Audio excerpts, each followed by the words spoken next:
Ready to go? So I'm going to call the meeting to order for the Design Review Board for today, October 24th at 12 noon. We have one application to look at today, and it's 18 Park Street, PID number 365502. And Alex, are you going to introduce this application?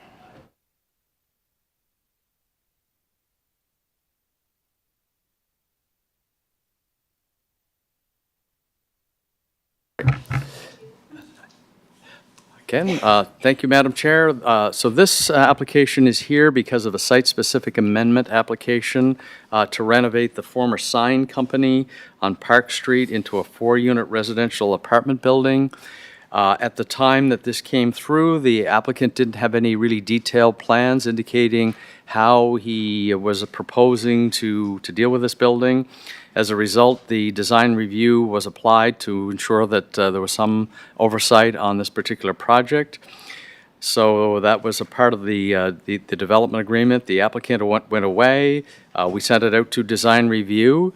The design reviewer came back, and he had a number of suggestions in regard to how that we could possibly deal with this application. I think if you read the design reviewer's comments, he recognizes that by taking a former industrial building and taking it in the direction of residential is positive.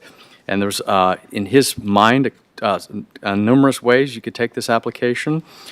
Those comments went back to the applicant, and the applicant looked at, I guess, them all in their totality and said, well, look, that would be great, but that's much more significant than what we had initially anticipated that we wanted to expend on this building. Every building has a certain budget that's allocated to it. So his feeling was, I'm going to resubmit and I'll show what I can do from the original approval.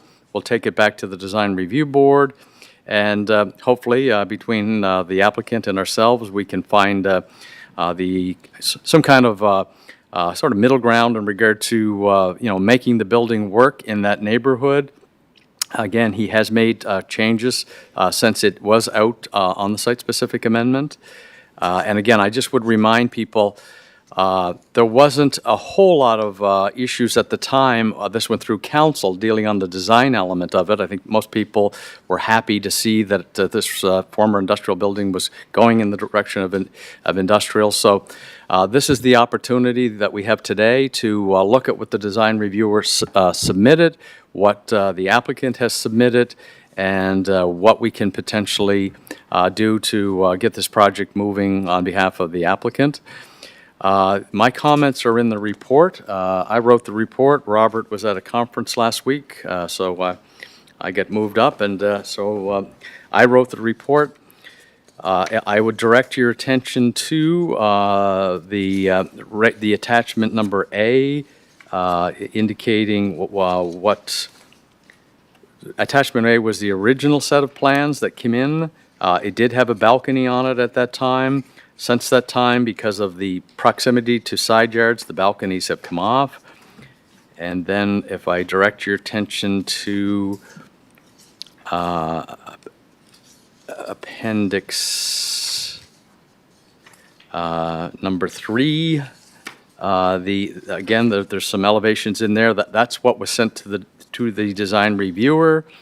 And so the design reviewer looked at that. There was one of the issues was the design reviewer had commented that it may be prudent if the entrance on one side of the building got flipped to the other side to make it more convenient to get in and out of the building. And then they had also alluded to their original proposal, which is again under attachment number 3, that the opposite side of where the main entrance was a pretty blank wall with just one window.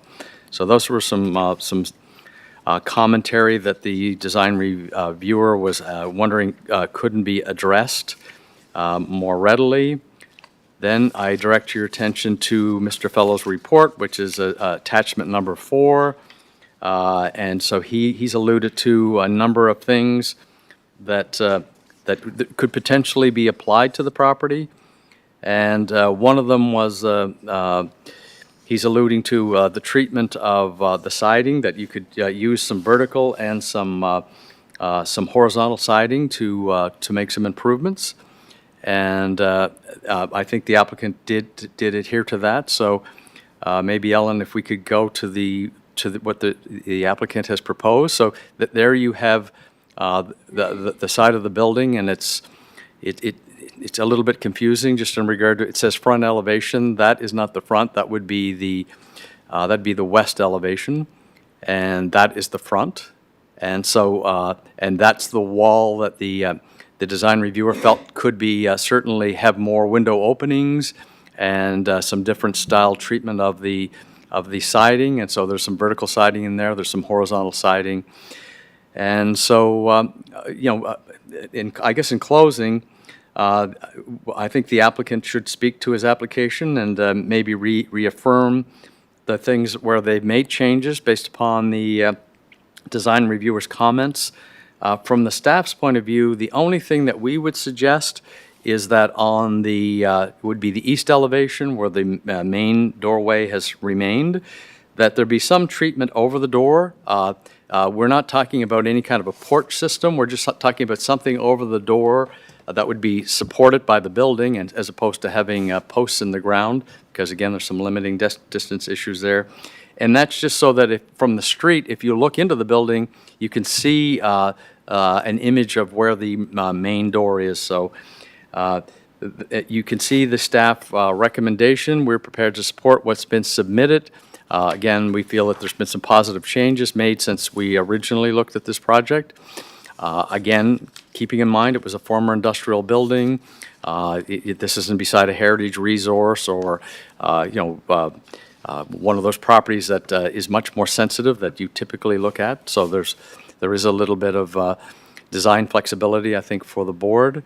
And I guess with that, I will allow the applicant to speak and maybe just address the changes that he's made, and hopefully we can find again some common ground in regard to making this building fit in very nicely in that neighborhood. Thank you, Madam Chair. And I have to apologize to the committee. I missed about 4 steps before I asked you to read your report. I need to go back and just make sure we don't have any declarations of conflict of interest in the room. I'm not seeing any, and I needed an approval of our agenda for today, so I need someone to move that. Moved by Sharon, second by Councillor Yankoff.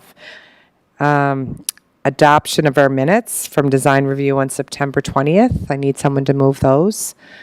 And moved by Kenny McGuinness, seconded by Councillor Yankoff. All those in favor of those minutes being accepted? Thank you. Any business out of those minutes? I see none. Sorry about the backwards day today. Now we can move on to Mr. Driscoll, who's here to talk. And Mr. Driscoll, if you could just push your button so that, yep, thank you. Okay, I think that's good, isn't it? Sorry, it's the first time using that. So, again, this project is something that we've been working on Park Street.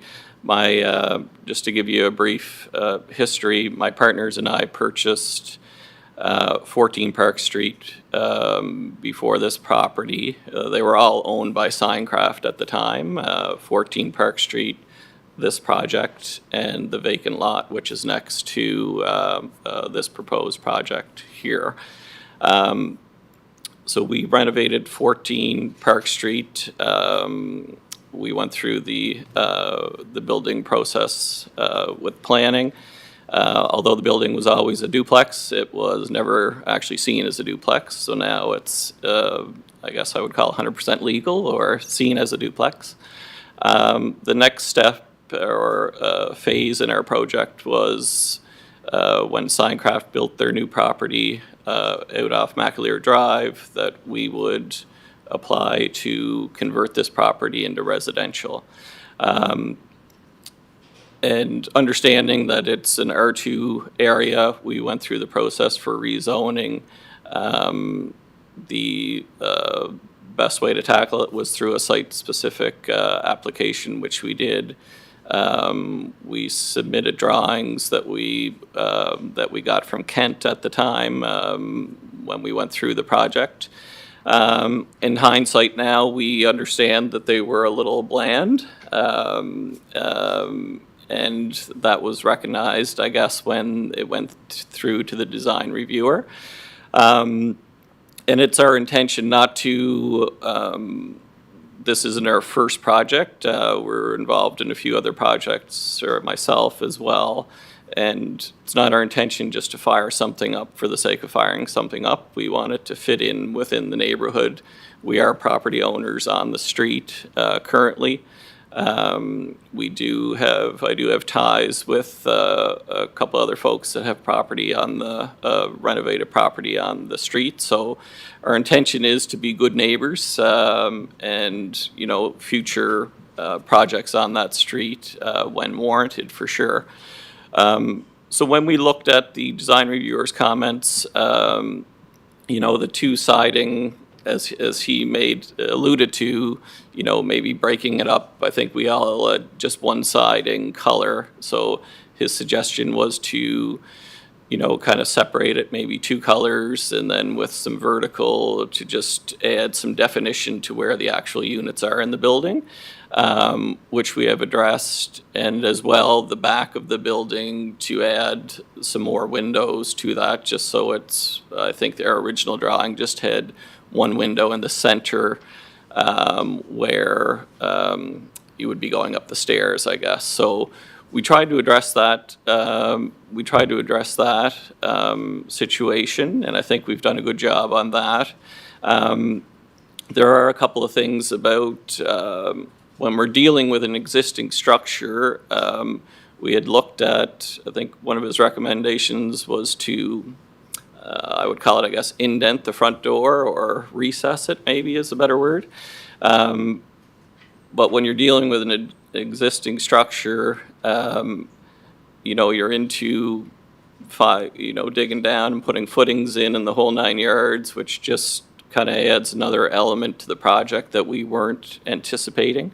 So we feel that the look, with the door, and I do take Alex's notes there with some sort of covering over the front door, a canopy of some sort, which we can definitely do that.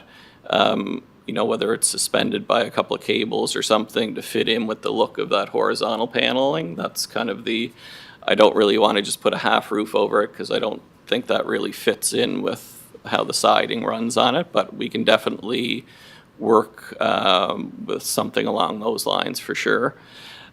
We do intend at some point, we do like, and I know we've addressed the entry door on the building.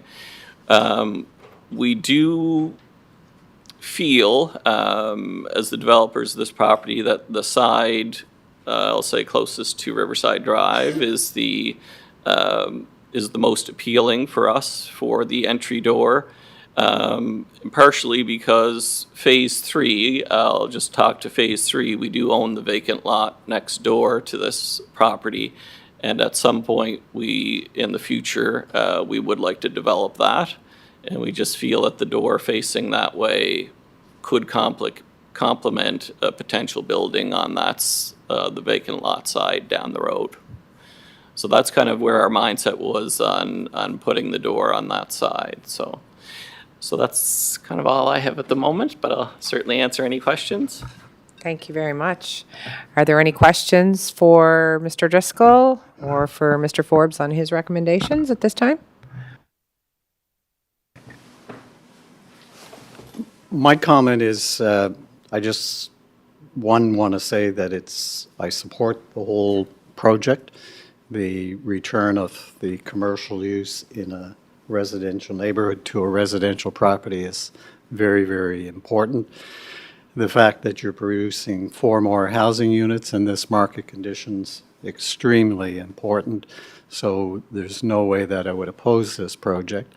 But I just want to point out, and perhaps if you could just go back to Peter Fellow's elevation presentation, whether or not you know it, that in this case, the design reviewer went well above just a paper critique. He actually produced a complete set of conceptual drawings to try to elevate the project. And that doesn't mean you have to accept them. But I still think that there are some good points in his presentation. I do understand the recessed door and some of the other massing changes that he was trying to put into it. But that two-unit trying to get the expression of the 4 units in the architectural treatment will produce a lot of value for your investment in this project, in my opinion. If you were to sort of just take a few of his elements, like the 2 different textures for the upper floor and the ground floor, and rather than just a blank door, get a side light into it that shows up in the elevation, and a little bit more feel of sort of just an expression of homes rather than just a plain conversion of an industrial building to the use that it's being put to. But again, I support the project. I don't think I want to sort of blanketly say you've got to do that, but I think you were given probably about, I don't know, current prices, about $6,000 worth of design information in that design review process. And I think taking as many of them that you can afford and putting into your project will enhance your project and your profile as a developer. That's it. Thank you, Brian. Is there any other comments at this time? Would someone like to put a motion on the floor? Okay, so it's been moved by Mr. McGinnis, seconded by, do you have a question, Mr. Fournier? Oh, you were seconded it, okay, seconded by Mr. Fournier to move this motion on. All those in favor? Unanimous, thank you very much. There are no other items on our agenda at this time, so I'll need someone to put a motion forward to adjourn. Moved by Councillor Yankoff, seconded by Chris Fournier. All those in favor of that? Okay, thank you very much for your time, and thank you, Mr. Driscoll.